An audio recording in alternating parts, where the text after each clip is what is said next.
Hello and welcome, आप सभी का हार्दिक स्वागत है हमारे यूट्यूब चैनल एनवीर एजुकेशन पर। और मैं संपत लीड आप सभी के सामने आज C++ का एक और नया टॉपिक जो कि पॉलीमॉर्फिज्म के बारे में है वो लेके आ चुका हूँ। साथियों, ये टॉपिक जो है आपके अगर आप 11th और 12th क्लास के अंदर हैं, अगर आपकी कोई भाई बहन है या फिर अगर आप सूचना सहायक या कंप्यूटर टीचर भर्ती 2021 की तैयारी कर रहे हैं तो ये टॉपिक आपके लिए बहुत ही इंपॉर्टेंट है, क्योंकि उसके अंदर जो है C++ का जो सिलेबस पूछा गया है उसके अंदर ये एक इंपॉर्टेंट पॉइंट माना जाता है। चलिए आज इसको हम डिस्कस करते हैं। तो देखिए C++ के अंदर पॉलीमॉर्फिज्म क्या होता है। तो देखिए पॉलीमॉर्फिज्म ये एक पॉली और मॉर्फ इन दो ग्रीक शब्दों से मिलकर बना है। कौन? पॉली और मॉर्फ, दो जो ग्रीक शब्द हैं ग्रीक, उनसे मिलकर बना होता है, जिनका अर्थ होता है अनेक रूप का होना, यानी एक जैसा दिखना लेकिन उसके रूप अनेक होना। ठीक है, तो ये जो है आपके पॉलीमॉर्फिज्म कहलाता है। एक ही रूप में अनेक रूप होना पॉलीमॉर्फिज्म कहलाता है। पॉलीमॉर्फिज्म में इनहेरिटेंस का भी उपयोग किया जाता है।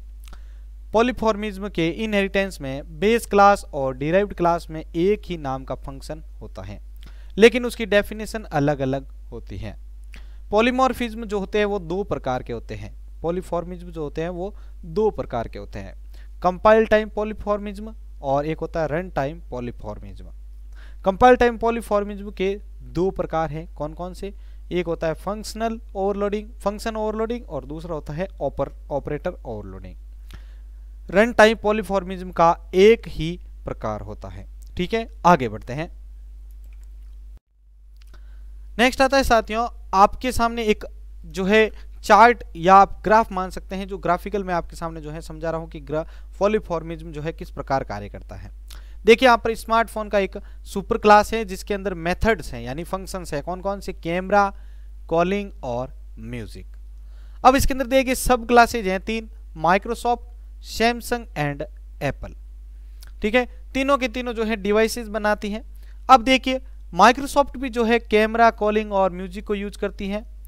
सैमसंग भी जो है कैमरा, कॉलिंग और म्यूजिक को यूज करती है अपने डिवाइसेस के अंदर, और कैमरा भी जो है एप्पल भी जो है इन तीनों को यूज करता है।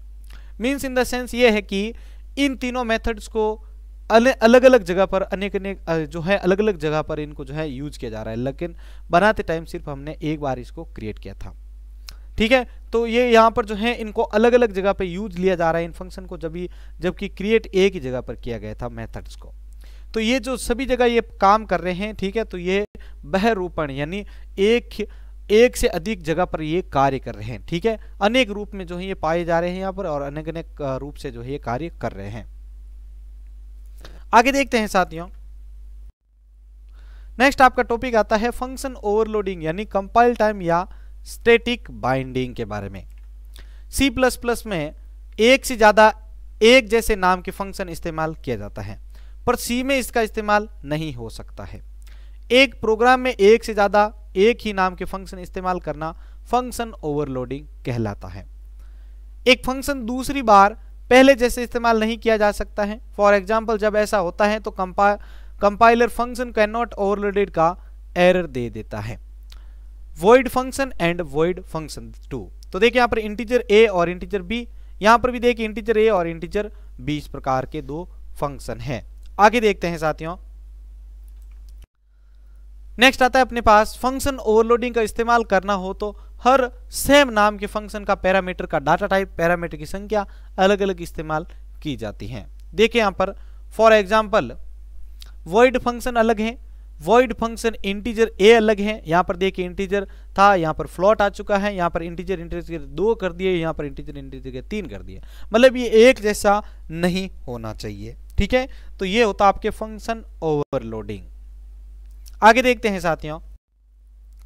नेक्स्ट अपना आता है ऑपरेटर ओवरलोडिंग के बारे में टॉपिक, जिसमें आपके आता है compile time, static binding and early binding के बारे में। C++ ऑपरेटर में अर्थमेटिक, लॉजिकल, कंडीशनल आदि ऑपरेटर प्रकार होते हैं। C++ के हर ऑपरेटर का अलग अलग काम होता है। फॉर एग्जाम्पल, प्लस जो होता है दो नंबर का एडिशन करता है, और एस्टेरिस्क यानी जो मल्टीप्लिकेशन होता है वो दो नंबर्स का मल्टीप्लाई करता है। ऑपरेटर ओवरलोडिंग में इन ऑपरेटर्स को किसी दूसरे तरह से भी डिफाइन किया जाता है। इन ऑपरेटर्स का इस्तेमाल ऑपरेटर कीवर्ड के साथ किसी फंक्शन नेम की तरह किया जाता है। अगर यूजर और ऑपरेटर को यूजर प्लस ऑपरेटर को ओवरलोड करना हो तो वह अपनी पहली डेफिनेशन को भी सेम प्रोग्राम में इस्तेमाल कर सकता है। कौन से ऑपरेटर यानी ऑपरेटर ओवरलोडिंग के लिए सही है या नहीं है?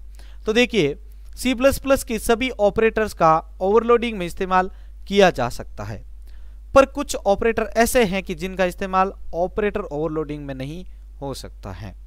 देखते हैं आगे।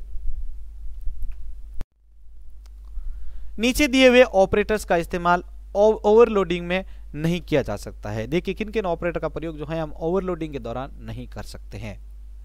तो देखिए यहां पर एक्सेसिंग मेंबर जो कि डॉट है, और यहाँ पर डॉट एस्टेरिस्क जो कि पॉइंटर टू एक्सेसिंग मेंबर इनका नहीं कर सकते, कंडीशनल ऑपरेटर का नहीं कर सकते, और स्कोप रेजोल्यूशन का, इन चारों का जो है हम ऑपरेटर ओवरलोडिंग में यूज नहीं कर सकते हैं।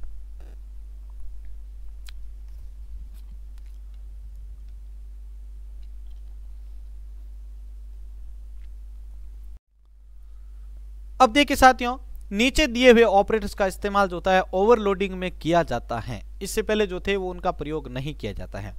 तो किन किन का प्रयोग किया जाता है? देखिए एडिशन, सब्सट्रैक्शन, मल्टीप्लिकेशन, डिवीजन हो गया आपके, उसके बाद हो गया आपके modules, assignment, bitwise and address, उसके बाद आता है आपके एडिशन असाइनमेंट, उसके बाद सब्सट्रैक्ट असाइनमेंट, उसके बाद मल्टीप्लिकेशन असाइनमेंट, उसके बाद डिवीजन असाइनमेंट, उसके बाद बिटवाइज एंड असाइनमेंट, उसके बाद मॉड्यूल्स एंड असाइनमेंट। साथ ही इन सभी ऑपरेटर्स के बारे में जो आगे आने वाले हैं और जो ये हमने देखे हैं, इनके बारे में मैंने अलग से ऑपरेटर के ऊपर जो है वीडियो बना रखा है।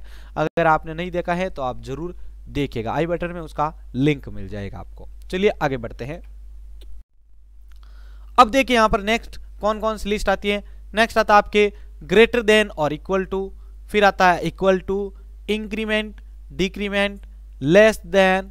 यहाँ पर जो है ये जो एरर जो है यहाँ पर टाइप हो चुका है, ये आपके जो है लेस देन हो चुका है। उसके बाद ग्रेटर देन, उसके बाद लेफ्ट शिफ्ट, फिर आता है राइट शिफ्ट, फिर आता है लेफ्ट शिफ्ट असाइनमेंट, उसके बाद राइट शिफ्ट असाइनमेंट, फिर आता है बिटवाइज इंक्लूसिव और यहाँ पर आता है बिटवाइज इंक्लूसिव और असाइनमेंट, उसके बाद एक्सक्लूसिव और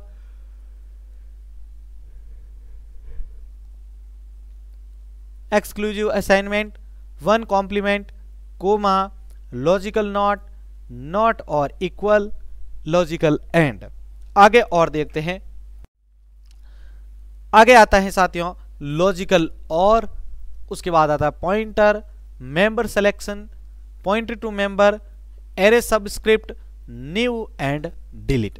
इन ऑपरेटर का प्रयोग हम ओवरलोडिंग के दौरान कर सकते हैं। आगे देखिए साथियों, नेक्स्ट अपना जो टॉपिक आता है वो है आपके वर्चुअल फंक्शन के अंदर। देखिए run time, dynamic binding and let binding, introduction for virtual function. तो देखिए नीचे दिए हुए प्रोग्राम में एक बेस क्लास और उससे नया डिराइव्ड क्लास लिया गया है और बेस क्लास का पॉइंटर और डिराइव्ड क्लास का ऑब्जेक्ट बनाया गया है साथियों।